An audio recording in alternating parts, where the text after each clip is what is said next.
भारत ने हाल ही में अंतर्राष्ट्रीय समुद्री तल प्राधिकरण की 8वीं वार्षिक ठेकेदारों की बैठक का आयोजन गोवा में किया। यह एक महत्वपूर्ण अवसर था, जहां विभिन्न देशों के प्रतिनिधि समुद्री संसाधनों के संरक्षण और उपयोग के विषय में चर्चा करने के लिए एकत्रित हुए। इस बैठक का मुख्य उद्देश्य समुद्री क्षेत्र में सहयोग को बढ़ावा देना और सतत विकास के लिए नीतियों का निर्माण करना था।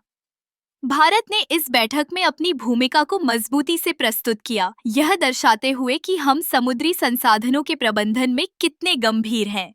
गोवा का स्थान भी इस बैठक के लिए बहुत उपयुक्त था। यहाँ की प्राकृतिक सुंदरता और समुद्री जीवन की विविधता ने इस विषय पर चर्चा को और भी रोचक बना दिया। गोवा में आयोजित इस बैठक में न केवल तकनीकी पहलुओं पर चर्चा हुई, बल्कि समुद्री पारिस्थितिकी के संरक्षण के लिए भी कई महत्वपूर्ण सुझाव दिए गए। भारत ने इस अवसर पर अपने अनुभव साझा किए, जिसमें बताया गया कि कैसे हम अपने समुद्री संसाधनों का सही उपयोग कर सकते हैं।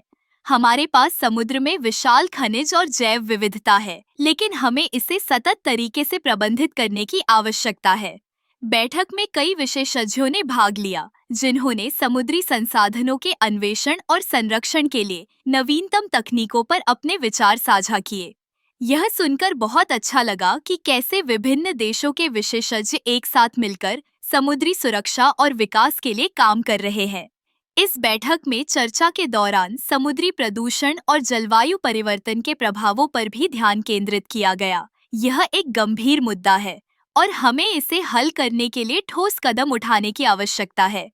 भारत ने इस दिशा में कई पहल की है, जैसे कि समुद्री प्रदूषण को कम करने के लिए जागरूकता अभियान चलाना और समुद्री जीवन के संरक्षण के लिए कानून बनाना। इस बैठक ने हमें यह भी याद दिलाया कि समुद्र केवल संसाधनों का स्रोत नहीं है, बल्कि यह हमारे जीवन का एक अभिन्न हिस्सा है।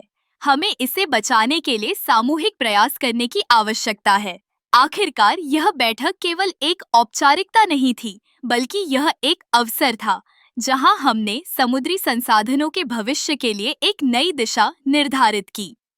यह सुनिश्चित करना कि आने वाली पीढ़ियां भी इन संसाधनों का लाभ उठा सके, हमारी जिम्मेदारी है। इस प्रकार गोवा में आयोजित यह बैठक न केवल एक महत्वपूर्ण चर्चा का मंच थी, बल्कि यह समुद्री संरक्षण के लिए एक नई शुरुआत भी थी। हमें उम्मीद है कि इस बैठक के परिणाम सकारात्मक होंगे और हम सभी मिलकर समुद्र के प्रति अपनी जिम्मेदारियों को निभा सकेंगे।